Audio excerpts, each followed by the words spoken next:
En las profundidades de los océanos, enterrados en manuscritos olvidados, se encuentran los inventos navales de nuestros antepasados. El equipo de maquetistas, detectives submarinos y comandos navales de élite de grandes descubrimientos pretende recuperar esos diseños militares perdidos. Y los pondrán a prueba en una serie de experimentos de riesgo. Los resultados revelan que la tecnología naval actual está basada en los ingeniosos diseños ideados por los ingenieros navales de hace miles de años. Esta es la historia de la tecnología naval de la antigüedad. Grandes descubrimientos.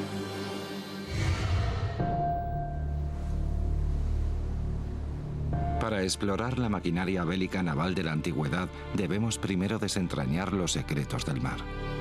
2/3 partes de la superficie del planeta están cubiertas por el agua y ha sido un campo de batalla durante más de 5.000 años. Da igual el punto del planeta en el que te encontraras. Si estabas junto al mar, debías disponer de una armada. Cruzar grandes extensiones de tierra era caro e ineficiente. Desplazarse por mar era casi 6 veces más rápido. No había comparación. La carrera para conseguir construir barcos de combate más rápidos, de mayor tamaño y potencia, se remonta a la antigüedad. Estamos encontrando evidencias del uso de armas biológicas altamente tóxicas, granadas explosivas de gran alcance, unidades de ataque submarino que operaban igual que los Navy SEALs, y artefactos visionarios capaces de convertir el mar en tierra firme. Cada civilización antigua, desde los egipcios a los romanos, pasando por los griegos, vivieron y murieron por y para sus innovaciones en tecnología naval. Y puede que el más letal de los inventos no viniera de Occidente, sino de Oriente. Corea del Sur es una brillante joya situada en el este de Asia. Pero durante siglos invadirla ha sido el objetivo de sus 2 superpotencias vecinas, China y Japón. Japón creó uno de los soldados más aterradores de la historia, los guerreros samurái. Y China poseía el mayor ejército de toda la antigüedad. Corea se encontraba en una encrucijada, rodeada por 2 superpotencias muy agresivas. Para conseguir defender sus costas, la pequeña y vulnerable nación de Corea debió acudir a la tecnología para sobrevivir. Durante la dinastía Koryo, el desarrollo de la ciencia aportó una avanzada tecnología militar. En 1591, los coreanos desarrollaron un navío que sería conocido con el nombre de Kobukson, barco tortuga. En 6 meses, las tripulaciones de estos barcos tortuga estaban siendo entrenadas para un conflicto que sería conocido como la Guerra de Imjin. Enfrentó a la Armada de Corea contra una fuerza naval japonesa 3 veces superior en número. Durante la guerra de Imjin, se colocaron 6 troneras en cada flanco de los barcos y otras más a cada lado de la cabeza del dragón. Estos cañones podían disparar una oleada de proyectiles. Lo normal sería pensar que se disparaban balas de cañón, pero en los primeros tiempos se usaban flechas de madera con alas de hierro. Medían casi 2 metros y estaban diseñadas para perforar el casco de las naves enemigas. Y el secreto de las flechas era las alas metálicas que tenían acopladas para hacerlas más mortíferas. Estos misiles barco-barco impactaban a velocidades superiores a los 300 kilómetros por hora. El secreto de su potencia radicaba en el pionero diseño desarrollado por los ingenieros coreanos.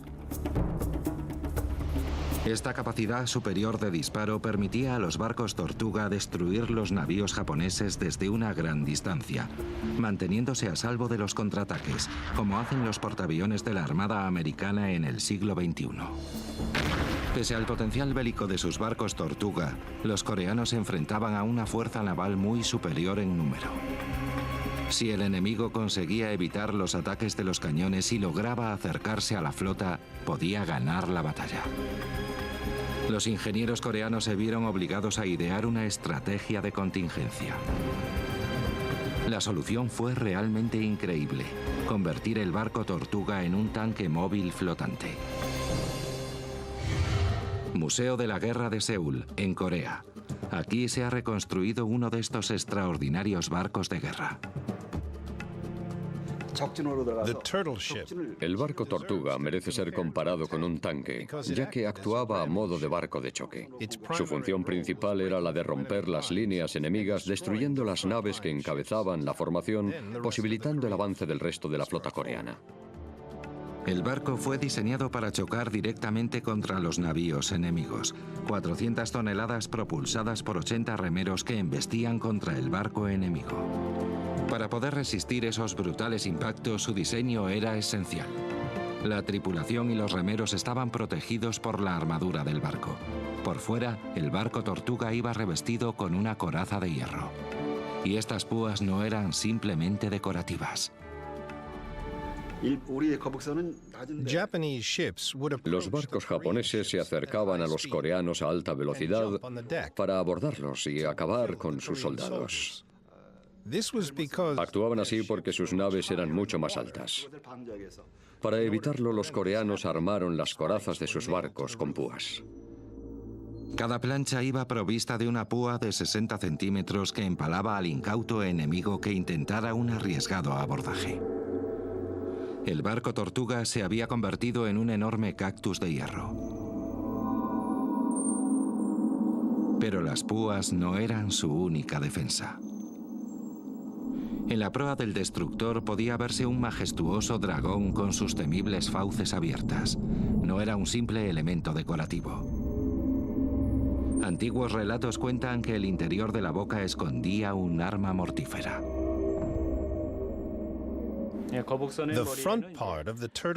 La proa del barco tenía un diseño en forma de cabeza de dragón, con una boca que servía de tronera. En ella se situaba un pequeño cañón de enorme potencia. También estaba dotado de un proyector que lanzaba una densa nube de humo tóxico, producto de la quema de una mezcla de azufre y salitre. La cabeza del dragón era un prototipo de arma química. Era potencialmente capaz de lanzar gas venenoso sobre el enemigo. Este sería un precedente del gas mostaza utilizado 5 siglos después durante la Primera Guerra Mundial y marcaría el comienzo de la denominada Guerra Química, una de las más aterradoras en cualquier conflicto bélico hasta el día de hoy. Pero los gases tóxicos solo son efectivos si pueden ser dirigidos hacia el enemigo, lejos de las tropas propias. Richard Winley es un historiador experto en la antigüedad y uno de los mejores modelistas del mundo. Está fascinado por las historias de cómo los coreanos idearon estas máquinas para lanzar gas venenoso a sus enemigos. Ha construido una réplica de la cabeza del dragón y se dispone a probar la eficacia del mecanismo de emisión de gas. Si pensamos en el uso de gas durante la Primera Guerra Mundial, no hay duda de que se trata de una técnica muy peligrosa. Un simple cambio en la dirección del viento podía hacer que el gas afectara a quienes lo estaban lanzando, convirtiéndolo en una peligrosa arma de doble filo. Tengo aquí una de las pequeñas cargas. Voy a encenderla, ponerla en el bote, poner rápidamente la tapa y esperar a que salga algo de humo. Al principio, el humo se queda envolviendo la cabeza del dragón, lo que resultaría letal para las tropas atacantes, pero luego el viento empieza a dispersarlo. Supuestamente este mecanismo debía lanzar el humo a una gran distancia, pero si intentamos hacer que algo se disperse simplemente soplando, vemos que es imposible hacer que se aleje más de 3 metros. Puede que se limitaran a soltar el gas y esperar a que la alta maniobrabilidad del barco hiciera el resto. Hay que pensar que estaban en una notable inferioridad numérica y cualquier cosa que pudieran hacer para conseguir una ventaja por mínima que fuera sería bien recibida con tal de poder defender a su cultura y su civilización. Si los capitanes de los barcos Tortuga hubieran sido capaces de situar sus barcos a favor del viento, seguramente evitarían que el gas venenoso afectara a sus propias tropas. El uso de gases tóxicos quedó a merced del viento hasta la aparición de los morteros en las trincheras de la Primera Guerra Mundial. Desde su arsenal hasta su capacidad de choque y su revestimiento, el barco Tortuga era un arma capaz de cambiar el rumbo de una guerra. Pero el este asiático vio nacer un arma marítima todavía más letal. Uno de los mayores descubrimientos submarinos de la Edad Moderna ha demostrado el impacto que los explosivos tuvieron en alta mar hace casi un milenio.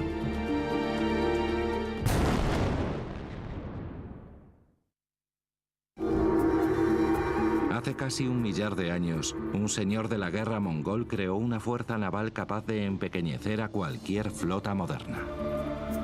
Era 10 veces más numerosa que la armada estadounidense actual.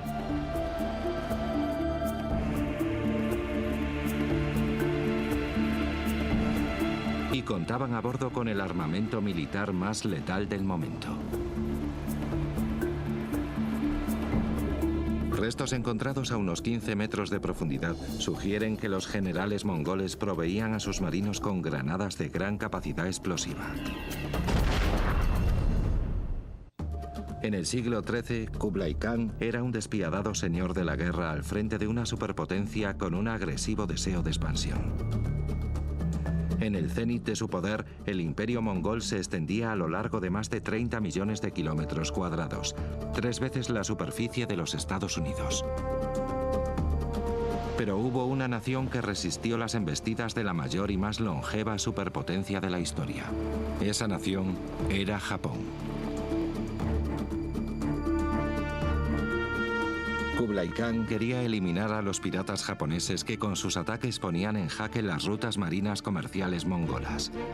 En el verano del año 1281 el destino de Japón estaba en el alero. Si Japón hubiera sido derrotado no sería el mismo país. Este fue el primer intento de invasión desde el exterior y probablemente fue el hecho de que la gente se uniera para repeler los ataques lo que dio a este pueblo el sentimiento de nación. Preparó una armada invasora de proporciones épicas. Las mayores flotas reunidas en el mundo medieval fueron las que juntó Kublai Khan para los intentos de invasión de Japón en 1274 y 1281.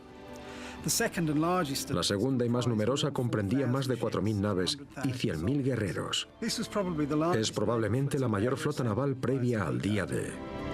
Pero al igual que el desembarco de Normandía durante la Segunda Guerra Mundial, lanzar una flota tan inmensa era una especie de lotería. Si salía bien, destruiría Japón. Pero a escasos kilómetros de la costa se desató una furiosa tormenta. Vientos huracanados convirtieron el mar en un infierno de olas que acabó hundiendo la totalidad de la flota. Miles de vidas se perdieron. El pueblo de Japón cree que Dios protegió a su nación. Los registros históricos indican que cuando los mongoles atacaron la isla, un enorme tifón, un viento creado por los dioses, acabó con la armada invasora. Lo llamaron el viento divino, que en japonés se pronuncia kamikaze. Ese sería el grito de guerra utilizado por los pilotos suicidas japoneses que destruyeron las naves americanas y sus tropas durante la Segunda Guerra Mundial 500 años más tarde.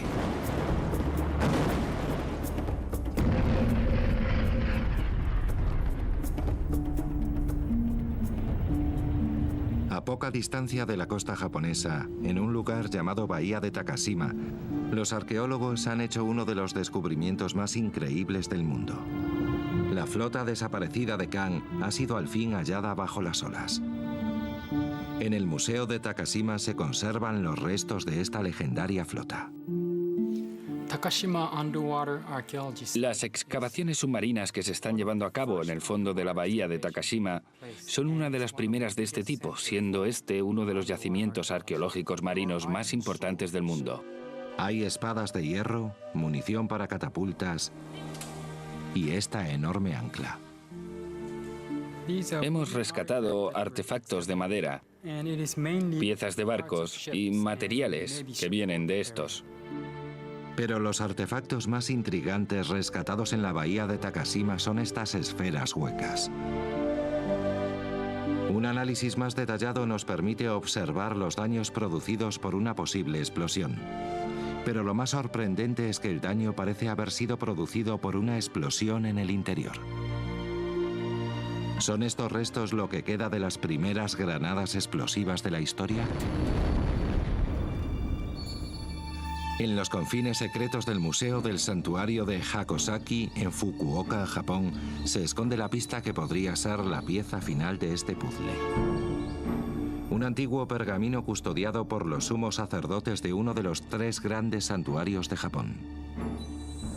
El pergamino describe acontecimientos que tuvieron lugar hace 700 años en este área donde empezó la invasión mongola. Los mongoles eran un pueblo ecuestre, pero tenían este artefacto que usaba pólvora. Los japoneses no habían visto jamás un explosivo y, por tanto, se vieron sorprendidos. Estudiando mejor el pergamino descubrimos una escena en la que puede observarse el uso de las esferas aparecidas en los restos de la bahía de Takashima. Los pergaminos describen un arma explosiva y letal parecida a las actuales granadas.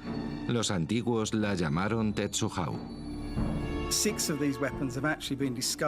han encontrado 6 de estos artefactos, dando la razón a los relatos y dibujos que hablaban de su existencia y que demuestran que estos explosivos fueron usados ya en el año 1281. Al someter una Tetsuhau no detonada a un análisis por rayos X, se ha descubierto que no solo estaban llenas de pólvora, sino que también contenían mortíferas esquirlas de metal. Las Tetsuhau podían ser lanzadas manualmente al igual que haría una moderna unidad de infantería con una granada o usando catapultas. Los resultados seguramente aterrorizaron a las tropas japonesas. Los japoneses no habían visto nunca antes un arma capaz de hacer semejante estruendo y explotar y atravesar sus armaduras, infligiéndoles heridas mortales. Esto seguramente supuso un duro golpe para la moral de sus tropas. Pero la potencia destructiva de estos artefactos jamás ha sido comprobada. Hasta ahora. El experto en tecnologías de la antigüedad, Richard Winley, está investigando el poder destructor de la Tetsuhau.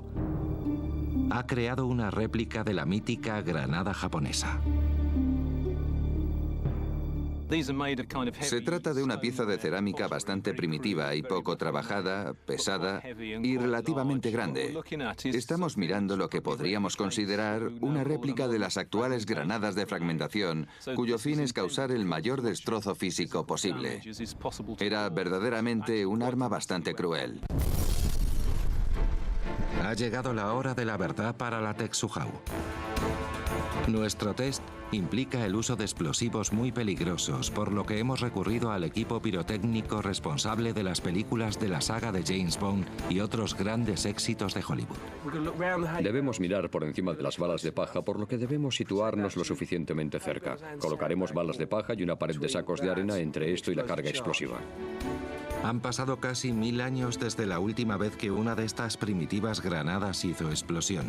Desconocemos su radio de alcance, por lo que el equipo se ha alejado unos prudenciales 90 metros. Se cree que al prender la Tetsuhau, esta despide un halo cegador. Para captar ese momento hemos traído un equipo especial capaz de grabar en cámara lenta. 5, 4, 3, 2, 1... Grabando a una velocidad de 10.000 fotogramas por segundo, el terrible infierno que debió rodear a los soldados japoneses es desvelado. La temperatura de ignición de la Tetsuhau está por encima de los 370 grados. A una distancia inferior a los 6 metros, resultaría imposible sobrevivir a la explosión. Este sobrecogedor experimento demuestra que los mongoles podrían haber incinerado literalmente a la flota japonesa. Pero no todos los avances navales implicaron una complicada química explosiva. Los romanos desarrollaron una pieza militar fabricada en madera con un aspecto y un potencial espectacular. Cambió el curso de toda una guerra en tan solo unas horas.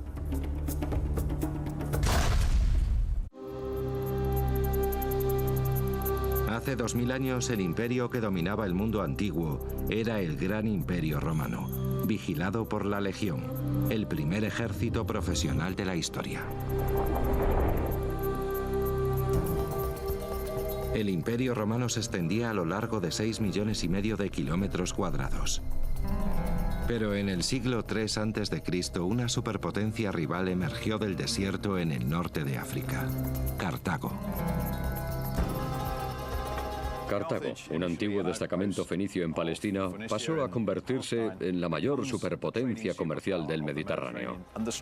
Y la guerra entre Roma y Cartago es una batalla por ejercer el control sobre el comercio, la tierra y el aprovisionamiento de bienes de primera necesidad, entre los que destaca el trigo. Por un lado estaba el colosal ejército romano formado por más de 350.000 hombres perfectamente entrenados y armados. Por otro, estaba el control que Cartago tenía del mar. Primero lucharon por controlar Sicilia, un enorme granero tanto para unos como para otros. Es una lucha a vida o muerte, pues el perdedor estaba condenado a quedarse sin grano, sin pan, sin alimento. La base del poder naval cartaginés era su increíble puerto circular. Capaz de dar cabida a más de 200 superdestructores, era el cuartel general militar de Cartago. Mientras que un moderno portaaviones de la Marina de Estados Unidos tarda 5 años en construirse, los armadores cartagineses eran capaces de construir buques en un abrir y cerrar de ojos. Registros de la época documentan que en 3 días unos árboles se convertían en un navío cartaginés. El mar Mediterráneo separaba Roma de Cartago, un campo de batalla de casi 2,5 millones de kilómetros cuadrados. El mar Mediterráneo se convirtió en el epicentro de una descarnada batalla por el poder. Las armadas más avanzadas de la antigüedad podían por su habilidad superar a otras superiores en número.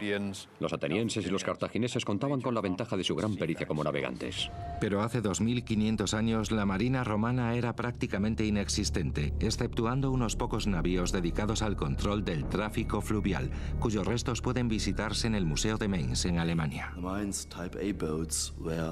Los barcos del tipo A del museo tenían un diseño elegante, muy estrechos y alargados.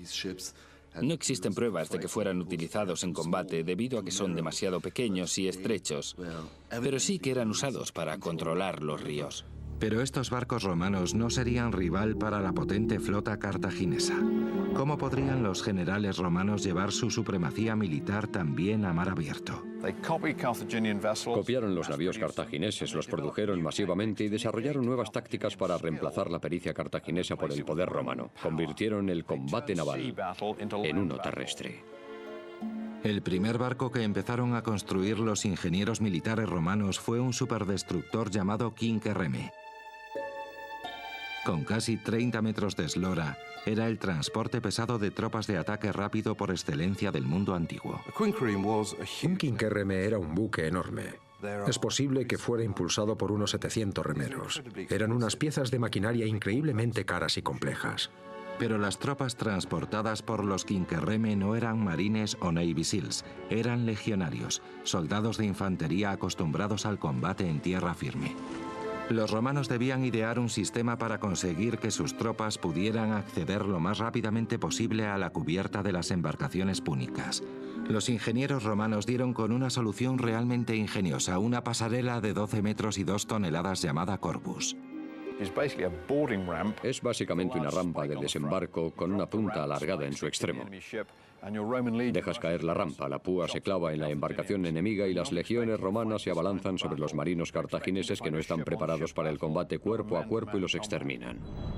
¿Pero funcionaría este ambicioso invento en una batalla real? Richard Winley lo está investigando. Ha construido una réplica a mitad de escala del Corvus. El auténtico Corvus medía entre 9 y 12 metros. Su peso debía rondar las 2 toneladas o más, y el aparato con la polea en la parte superior usado para bajarlo debía medir entre 6 y 8 metros. Formaba un conjunto enorme. Elevar 2 toneladas mediante una cuerda de cáñamo y usando solo tracción humana requiere un enorme esfuerzo de coordinación. Muy bien, aguanta. Si el equipo o la cuerda resbalan, Richard y su equipo podrían resultar gravemente heridos. Suelta suavemente.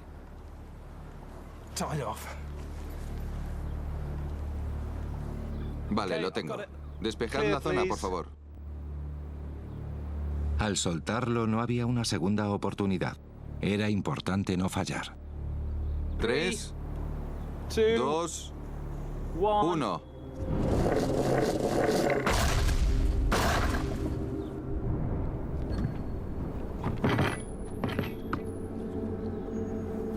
Bien. Parece que estamos bastante bien acoplados. Desde luego su efectividad a la hora de mantener unidos los dos navíos está fuera de toda duda y bien empleado seguramente fue muy efectivo. Sin embargo, el experimento de Richard ha demostrado que el Corvus tenía un punto débil. Seguramente se necesitó mucho entrenamiento para conseguir sincronizar al equipo y soltar el Corvus en el momento justo. Con el movimiento de los buques, el balanceo por el golpeo de las olas, la sincronización debió ser algo vital. Richard y sus asistentes tienen una auténtica lucha con el invento para levantarlo una segunda vez, y eso que es un modelo a mitad de escala. Y el modelo de Richard presenta además otros problemas. El problema es que estamos en tierra firme y en una posición estática. Si nos imaginamos el navío en el fragor de la batalla, balanceándose por las olas y las estelas de otros buques, girando, retorciéndose, este artilugio sería muy difícil de manejar. El invento comprometía el equilibrio de la embarcación y convertía un ágil barco de ataque en un buque lento y difícil de manejar. El enorme peso situado a modo de torre sobre la cubierta lo hacía bastante inestable. Si el mar se picaba, este pesado instrumento podía hacer volcar el barco con suma facilidad. Pero Cartago debía ser aniquilada por mar. Los romanos decidieron arriesgarse a montar las rampas. ¿Saldrían ganando con esta apuesta?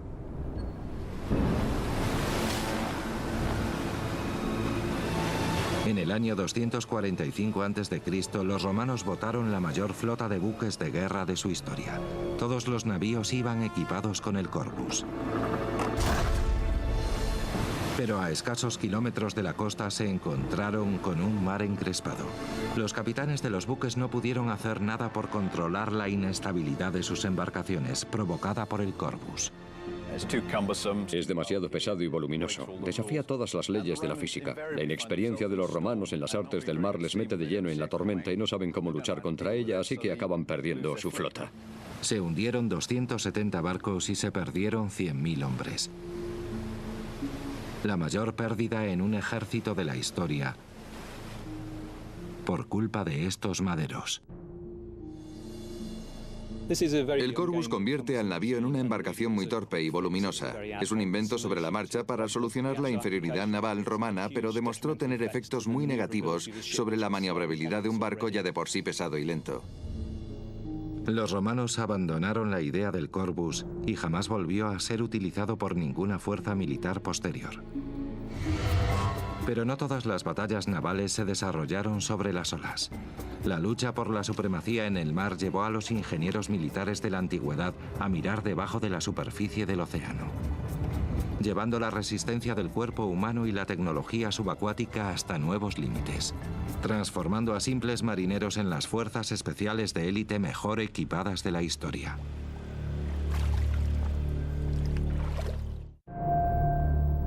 La importancia estratégica de los océanos ha sido vital a lo largo de la historia.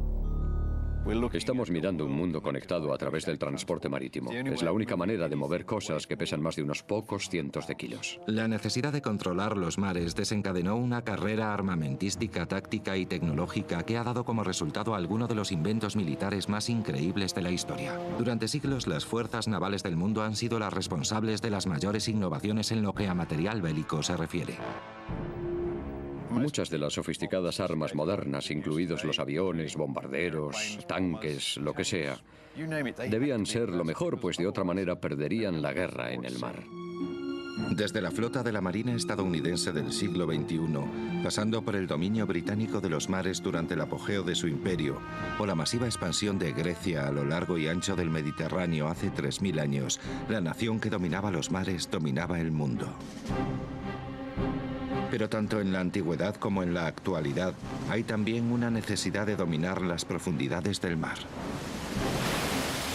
La tecnología submarina y las fuerzas especiales de los ejércitos modernos que hacen uso de ellas tienen la posibilidad de cambiar el rumbo de una batalla o incluso de una guerra. Porque los ataques submarinos pueden realizarse en secreto sin ser detectados por el enemigo.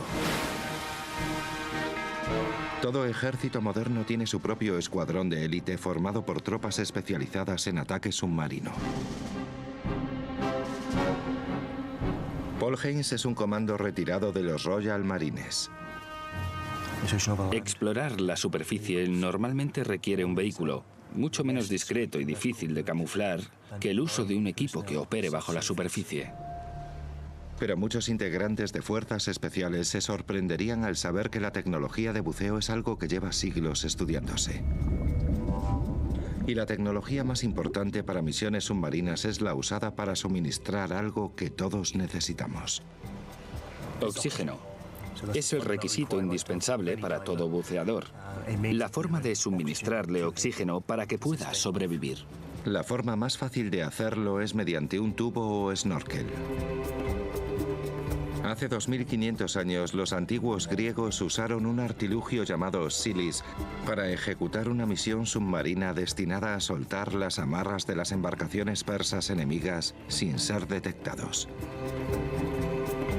Los textos de la antigüedad narran cómo el secreto de este éxito fue un misterioso invento hueco parecido a un primitivo tubo de buceo. Richard Winley ha estado investigando sobre la tecnología de buceo del mundo antiguo. A menudo se piensa que la idea del snorkel surgió de la observación de los elefantes al nadar. Estos están hechos de bambú. Los originales serían de Arundodonax, la caña común que crecía en toda la región del Mediterráneo, alcanzando un tamaño considerable.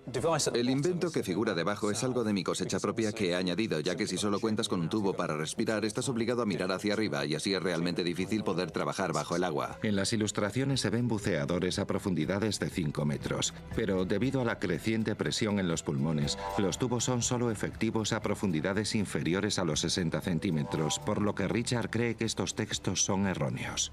Todos los tubos de buceo tienen sus limitaciones, fundamentalmente su longitud. Si es demasiado largo, se te hará difícil respirar. Cada tipo de tubo tiene su longitud óptima. La réplica de Richard mide 90 centímetros, algo más de los 60, que sería lo óptimo. Paul lleva el tubo hasta su profundidad máxima.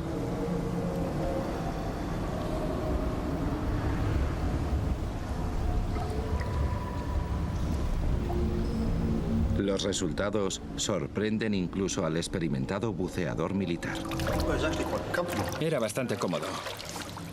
Parecía un snorkel normal. Mientras te mantengas cerca de la superficie, se puede respirar fácilmente. De todas formas, era evidente que a medida que ganabas profundidad, empezabas a notar más presión y dolor en los pulmones. Las pruebas revelan que el primitivo tubo proporcionaba aire de una manera muy eficaz, pero solo a profundidades inferiores a los 90 centímetros. A esa profundidad el buceador podía ser detectado por los vigías. Los técnicos militares han investigado durante siglos la manera de proporcionar a sus tropas equipos para realizar misiones encubiertas sin dejar rastro. Incluso los modernos equipos de inmersión dejan un rastro de burbujas que puede ser detectado por un vigilante atento. Para resolver este problema, las modernas fuerzas especiales utilizan un aparato llamado reciclador. Sorprendentemente, este invento permite al buceador volver a respirar el aire que acaba de expulsar, por lo que no deja un rastro de burbujas.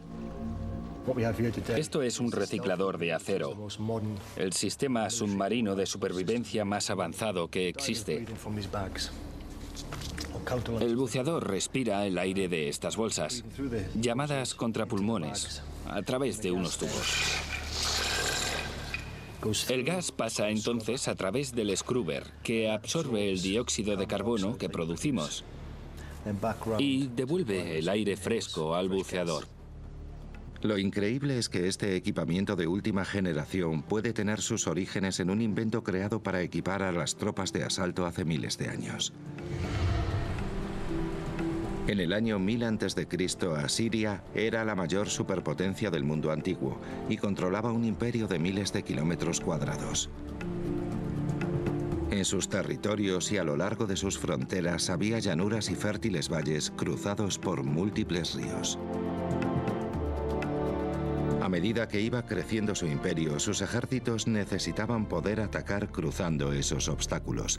A 450 kilómetros de distancia, en Londres, Inglaterra, existen evidencias del sistema empleado para lograr ese objetivo. El British Museum de Londres alberga la mayor colección del mundo de artefactos de la antigüedad. Aquí, el Dr. John Bevan está investigando la posibilidad de que los asirios usaran una especie de reciclador hace ya casi 3000 años. El museo conserva un relieve que muestra un ataque militar asirio. En él pueden observarse armas de asedio, carruajes e infantería pesada. Pero un fragmento de la escultura nos cuenta la historia de un asalto a través de un río. Nos muestra cómo el ejército asirio vadeaba un río, probablemente el Éufrates, y el enorme problema logístico derivado de la operación. Debes conseguir pasar a la otra orilla todas tus tropas, caballos y carros. Y la escultura refleja maravillosamente todo el proceso. Pero en el relieve podemos observar una misteriosa pieza de tecnología militar. Ha intrigado a mucha gente durante bastante tiempo. Muestra a un soldado con lo que parece ser una piel o una vejiga de cabra hinchada sujeta bajo el cuerpo. Está atada al soldado y de ella sale un tubo que llega hasta la boca del guerrero. Ahora hay quien sospecha que la escultura representa a un buceador nadando bajo el agua de manera clandestina. El buceador respiraría el aire de la bolsa. Hay quien cree que es la evidencia del primer reciclador de aire submarino. Otros opinan que el invento no hubiera funcionado nunca. El equipo de grandes descubrimientos pretende entrar en este debate. Richard Whinney ha creado una réplica del primitivo reciclador asirio. Por primera vez, nuestro intrépido trío, formado por un profesor, un modelista y un comando militar, han vuelto a la estación de buceo de Pinewood a probar el artilugio de Richard. Nuestros experimentos requieren que Paul se sumerja sin ningún suministro de oxígeno. Solo podrá respirar el aire que previamente ha exhalado. Existen evidencias del desarrollo hace casi 3000 años de una tecnología de ataque submarino encubierto. Estas imágenes sugieren que los antiguos asirios desarrollaron un artefacto que les permitía planear un ataque mientras respiraban aire bajo el agua sin dejar un rastro de burbujas. El arma perfecta para un ataque submarino por sorpresa. El fabricante de modelos antiguos, Richard Whinney, ha recreado este invento. Creemos que probablemente los primeros modelos de este equipamiento submarino estaban fabricados con la piel completa y sellada de un animal. Para ello la cosían y luego utilizaban una mezcla viscosa de sustancias como miel o cera para sellar las costuras e impermeabilizar el conjunto. Hoy, el excomandante de los Royal Marines, Paul Haynes, va a probar el equipamiento.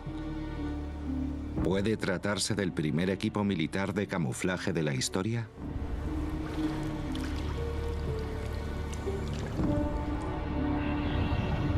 Los resultados no arrojan dudas. El inconveniente que salta a la vista de inmediato es su flotabilidad, ya que tira de ti arrastrándote hacia la superficie. El aire es 800 veces menos denso que el agua del mar, y esto hace que la bolsa de respiración salga disparada hacia la superficie. Operar bajo el mar parece una quimera. Sin embargo, las ilustraciones de la época sugieren lo contrario. El historiador John Bevan ha interpretado esta evidencia. Lo normal es que un soldado, al intentar vadear un río, fuera cargado con su pesado equipamiento formado por su uniforme, armadura y armas, lo que hacía prácticamente imposible el nadar. La bolsa seguramente les proporcionaba la flotabilidad necesaria para conseguir llegar a la otra orilla. La pieza bucal debía servir para mantener hinchado el invento. El experimento demuestra que las bolsas se utilizaban para nadar en superficie y no bajo el agua. Esta táctica se sigue empleando hoy en día cuando es necesario nadar grandes distancias arrastrando equipos pesados.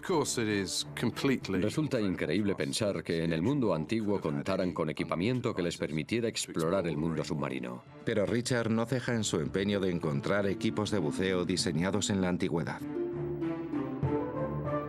Está revisando viejos textos que sugieren la posibilidad de que las fuerzas especiales de Alejandro Magno llevaran a cabo ataques submarinos. Alejandro Magno nació en Macedonia, en el norte de Grecia, en el año 356 a.C. Alejandro Magno era considerado en la antigüedad el mejor general de la historia. Era un hombre que lideraba su ejército en el campo de batalla, pero que a su vez tomaba brillantes decisiones tácticas. Documentos que datan del siglo IV a.C. nos hablan del asedio de la ciudad fenicia de Tiro por las tropas de Alejandro. Se dice que Alejandro examinó las defensas de la ciudad utilizando una campana de inmersión.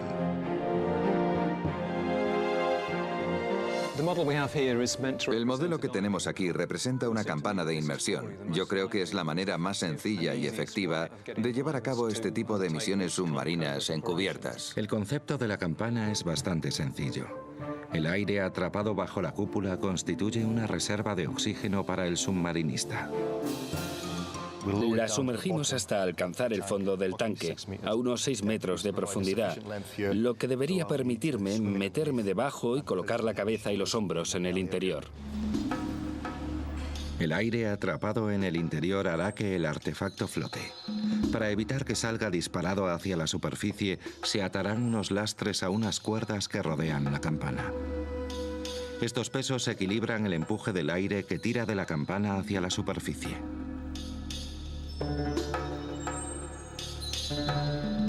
Mientras Paul se prepara para volver a sumergirse, los técnicos introducen la campana en el agua.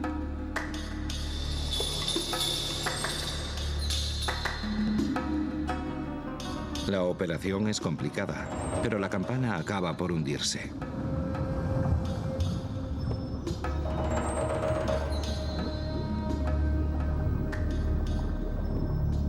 Mientras Richard mira desde la superficie, el Dr. Bevan observa desde una ventana reforzada habilitada bajo el tanque. Paul inspira profundamente y bucea hacia la campana. En cuanto llegue al fondo del tanque, Paul realizará 2 pruebas. La primera es ver si puede moverse usando la campana como fuente de suministro de oxígeno. Mientras trabaja, Paul únicamente está respirando el aire atrapado bajo la campana. El segundo test es para ver si Paul puede salir fácilmente a mar abierto y volver bajo la campana a tomar aire. Pero con solo el aire comprimido de la campana en sus pulmones, un cambio de profundidad podría hacer que le reventara el pecho. Se trata de una operación muy peligrosa. Paul depende de su entrenamiento para mantenerse a una profundidad constante y no poner en riesgo su vida. Por este motivo debe exhalar continuamente mientras regresa a la superficie. En cuanto te metes debajo y te estabilizas, respirar es sencillo y hay una buena visibilidad.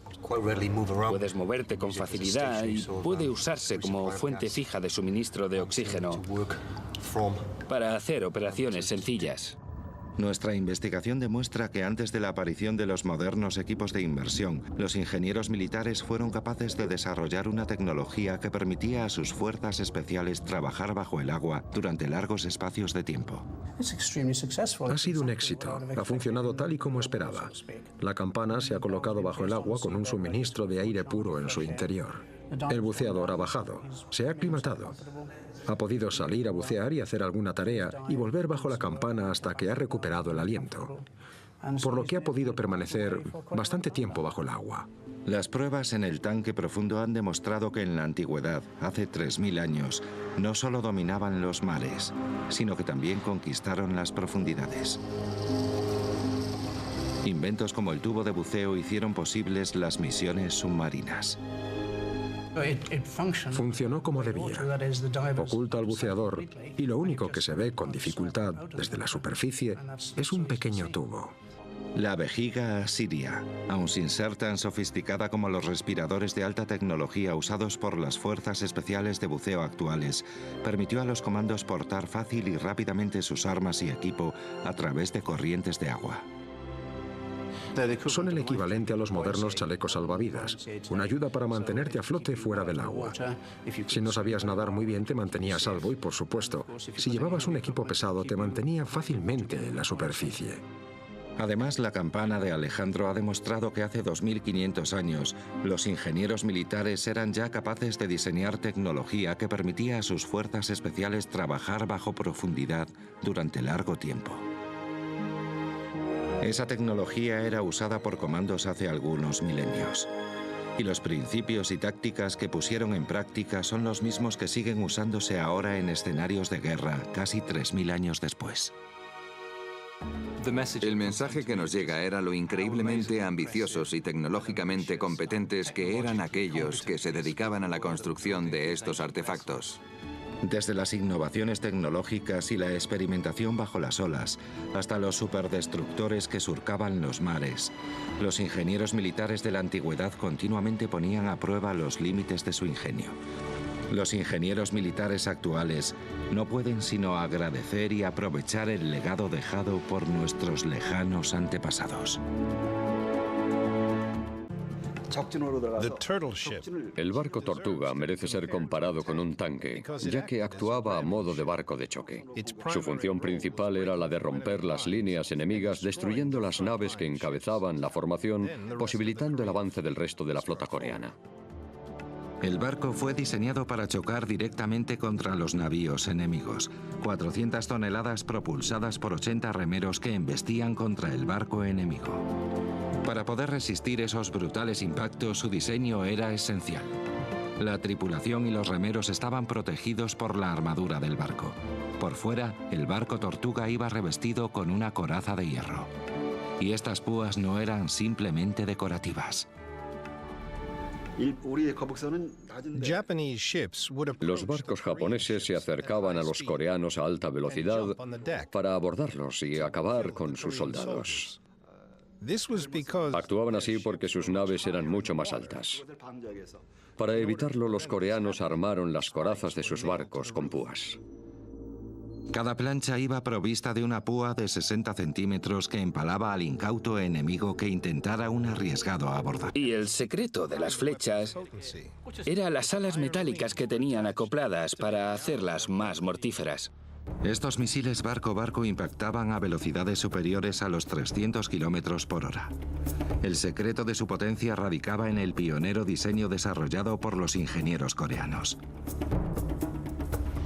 Esta capacidad superior de disparo permitía a los barcos Tortuga destruir los navíos japoneses desde una gran distancia, manteniéndose a salvo de los contraataques, como hacen los portaaviones de la Armada Americana en el siglo XXI. Pese al potencial bélico de sus barcos Tortuga, los coreanos se enfrentaban a una fuerza naval muy superior en número.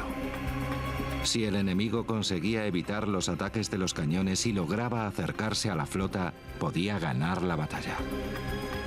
Los ingenieros coreanos se vieron obligados a idear una estrategia de contingencia. La solución fue realmente increíble: convertir el barco Tortuga en un tanque móvil flotante. Museo de la Guerra de Seúl, en Corea. Aquí se ha reconstruido uno de estos extraordinarios barcos de guerra. La carrera para conseguir construir barcos de combate más rápidos, de mayor tamaño y potencia, se remonta a la antigüedad.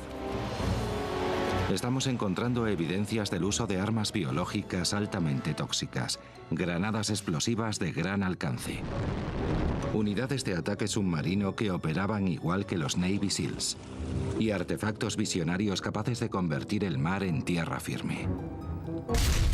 Cada civilización antigua, desde los egipcios a los romanos, pasando por los griegos, vivieron y murieron por y para sus innovaciones en tecnología naval. Y puede que el más letal de los inventos no viniera de Occidente, sino de Oriente. Corea del Sur es una brillante joya situada en el este de Asia. Pero durante siglos invadirla ha sido el objetivo de sus dos superpotencias vecinas, China y Japón.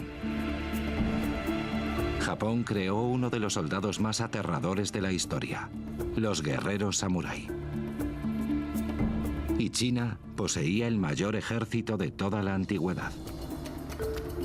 Corea se encontraba en una encrucijada, rodeada por dos superpotencias muy...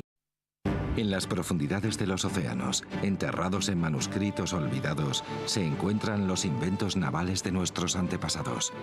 El equipo de maquetistas, detectives submarinos y comandos navales de élite de grandes descubrimientos pretende recuperar esos diseños militares perdidos. Y los pondrán a prueba en una serie de experimentos de riesgo.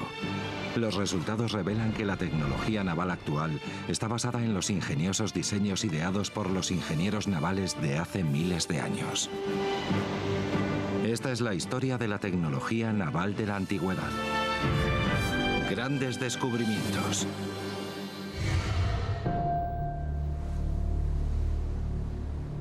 Para explorar la maquinaria bélica naval de la antigüedad, debemos primero desentrañar los secretos del mar. 2/3 partes de la superficie del planeta están cubiertas por el agua, y ha sido un campo de batalla durante más de 5.000 años. Da igual el punto del planeta en el que te encontraras. Si estabas junto al mar, debías disponer de una armada. Cruzar grandes extensiones de tierra era caro e ineficiente. Desplazarse por mar era casi 6 veces más rápido. No había comparación. Agresivas. Para conseguir defender sus costas, la pequeña y vulnerable nación de Corea debió acudir a la tecnología para sobrevivir. Durante la dinastía Goryeo, el desarrollo de la ciencia aportó una avanzada tecnología militar. En 1591, los coreanos desarrollaron un navío que sería conocido con el nombre de Kobukson, barco tortuga. En 6 meses, las tripulaciones de estos barcos tortuga estaban siendo entrenadas para un conflicto que sería conocido como la Guerra de Imjin. Enfrentó a la Armada de Corea contra una fuerza naval japonesa 3 veces superior en número. Durante la guerra de Imjin, se colocaron 6 troneras en cada flanco de los barcos y otras más a cada lado de la cabeza del dragón. Estos cañones podían disparar una oleada de proyectiles.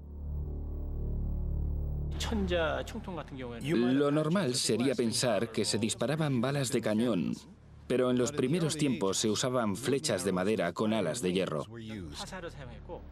Medían casi 2 metros y estaban diseñadas para perforar el casco de las naves enemigas.